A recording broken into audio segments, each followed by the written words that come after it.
What are these guys doing while the youngest brother is in a hurry? Western media today is spreading the glorious news that the American overlord has commanded Zelensky to sign the peace plan of the great president, aka Mr. Trump, by no later than November 27th. Oh, what a coincidence. That's Thanksgiving. Perhaps His Grace Trump wants to get the chicken hot pot sorted before carving the turkey. Who can say for sure? Because, let's be honest, the supposed 28-point plan currently spreading like wildfire across Euro-American media is, upon closer inspection, hardly different from Minsk Agreement 2.0. How original. His Majesty, the King of Clowns, aka Zelensky, has taken to his vlog to urge the entire nation to prepare for the most difficult decision in Ukraine's history. You guys have to choose between sacrificing some of your honor or facing the risk of losing a vital partner. Just think about it. When Ukraine's peace becomes a product drafted by Uncle Sam and delivered as a mandatory package deal, does Ukraine even have sovereignty anymore? A country that forfeits its right to self-determination, well, your fate is simply left for history to decide. Good luck with that. Under US pressure, His Majesty the King of Clowns is probably desperately hoping for Europe to speak up. After all, you're all brothers in the same boat, right? But alas, bad news for our Ukrainian friends. Europe is currently not just running out of money, but also running out of the everlasting bond of solidarity. They are arguing like cats and dogs, and the most notable spat is that even the two European big brothers, Germany and France, are locking horns, with neither willing to back down. Oh, those serious Germans and those flamboyant, romantic French. When did you guys start hating each other again?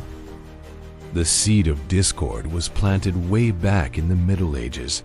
Apparently, the founding emperor, sensing his end was nigh, split the nation between his two sons, allowing each to rule his own realm, the East becoming Germany, the West becoming France. Thus, one brotherly nation was torn in two. And ever since, they have been beating each other up with remarkable regularity.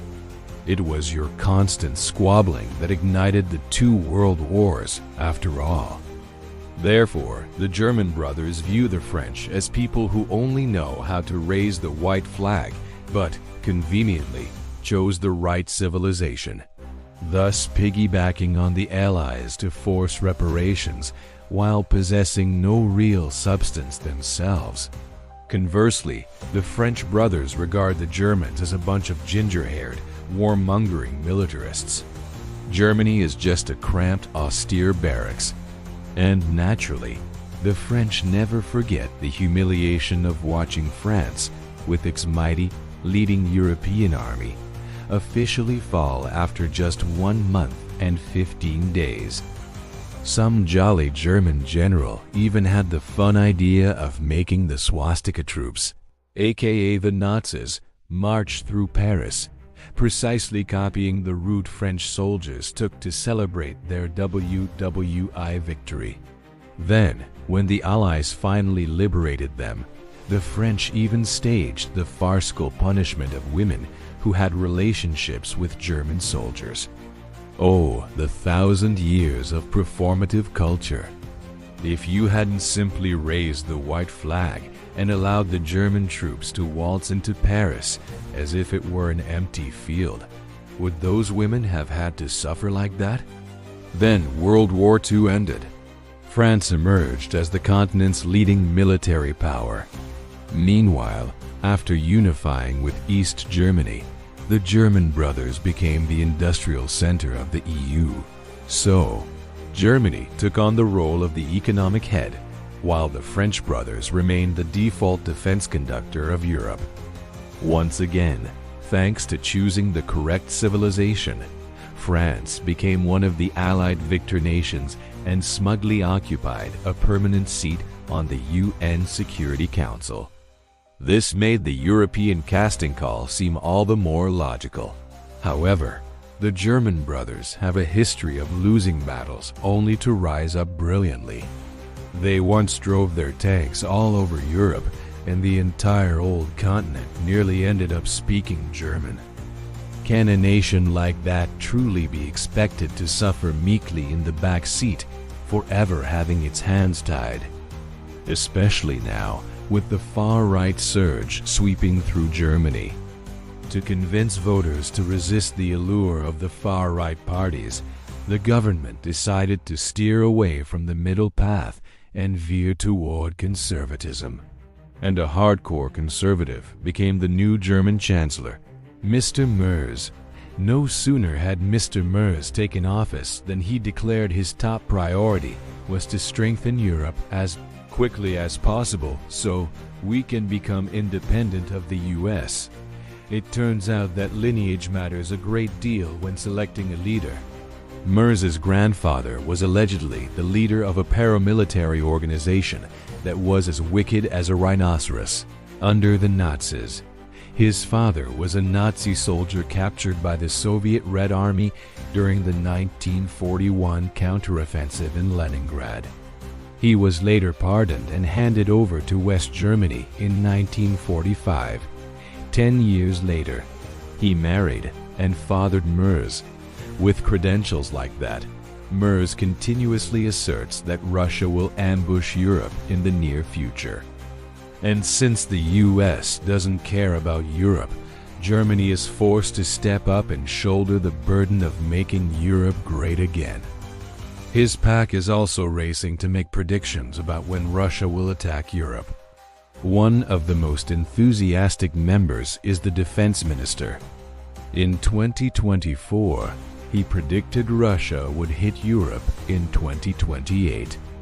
This year, Germany's Nostradamus has pushed it back another year to 2029. I wonder if next year he'll push it further to 2030?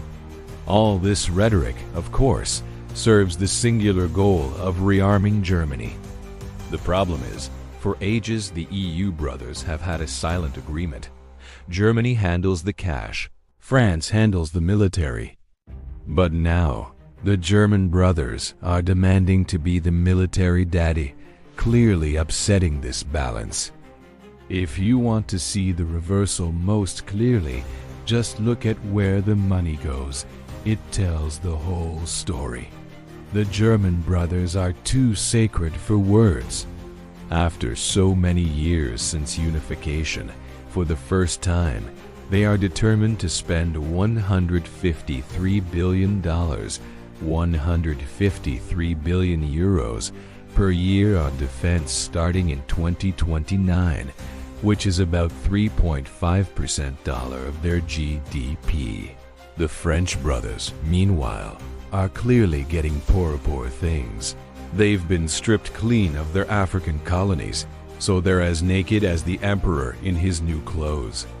They're straining themselves just to budget $80 billion, 80 billion euros by 2030. How cringe, but what can they do?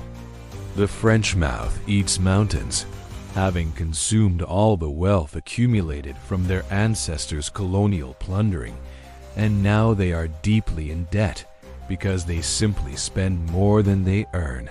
No big deal. France's public debt has now surpassed $110 per cent dollar of its GDP, and its budget deficit is over $5 per cent dollar.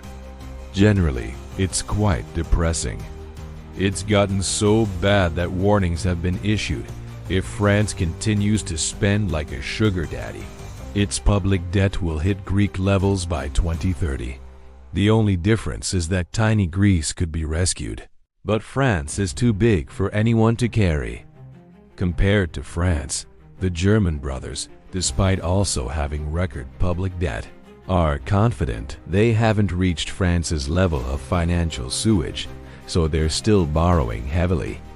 Rumor has it that internal procurement documents have been found, showing that by the end of 2026, The brothers will submit defense contracts worth $83 billion, 83 billion euros, to Parliament for approval. But that's just the opening act.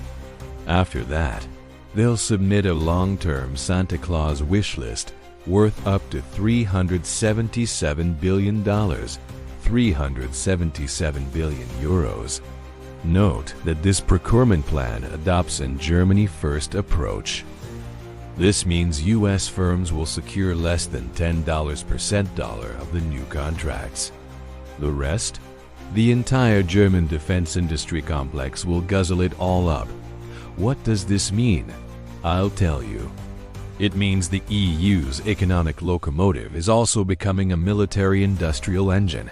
As Germany channels hundreds of billions into domestic production lines, doesn't this story sound eerily familiar? And sure enough, the first signs of cracks are now painfully clear. Since 2017, the French, German, and Spanish brothers had the grand idea of jointly developing a cutting-edge fighter jet line. The minimum cost is $100 billion, 100 billion euros. The project is called the Future Combat Air System, FCAS. The name alone tells you what it's for. It aims to build a sixth-generation fighter capable of coordinated operations with drone fleets and operating completely independently, free from U.S. technology or resources. However, the German Ministry of Defense is currently accusing the French manufacturer of obstructing the project by demanding excessive control. In other words, the Gallic Rooster brothers want the future Iron Bird to bear their name, and Germany, naturally, is not amused. Notably, there is almost no audible objection from the Spanish brothers, suggesting the conflict is truly just a standoff between those two frenemies. France doesn't want to grant Germany more military authority. What if the German brothers just snatched the unofficial military leadership role in the EU right out of France's hands? The situation is so tense that international observers predict that the final decision deadline is the end of this year, and there is a high likelihood the project will be cancelled or restructured in some unknown way. In short, the brothers are going in opposite directions. Aside from Germany and France's drama, Belgium has suddenly become the black sheep of Europe, as some of the brothers are pressuring it to allow the use of frozen Russian assets to fund Ukraine. Regarding the $300 billion in Russian funds, as I've mentioned many times, most of the money is held in Belgian banks, and Belgium faces the greatest risk because the Euroclear depository is headquartered there. When the Russian bear is done fighting, it will grab Belgium and demand its money back. So, Belgium is trying to make the EU sign a guarantee that if Russia demands payment, the brothers must share the burden. They said Belgium wouldn't bear it alone, but everyone is evasive and no one dares to sign. Yet, they keep forcing Belgium to cough up the money. What kind of brotherhood is this? Belgium announced, anyone who wants the money, get ready to face a subpoena. Parallel to this, a new surprise. The Swedish brothers suddenly piped up with a complaint.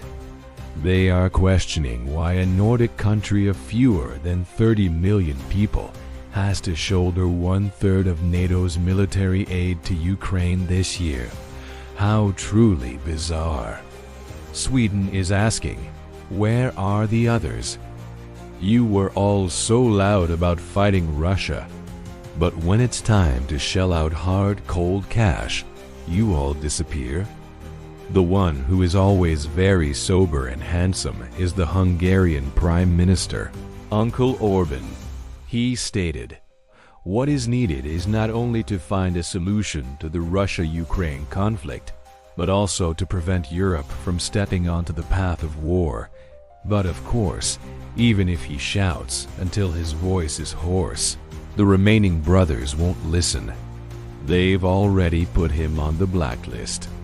In the end, it turns out the collective West isn't all that united, whether Russia is involved or not.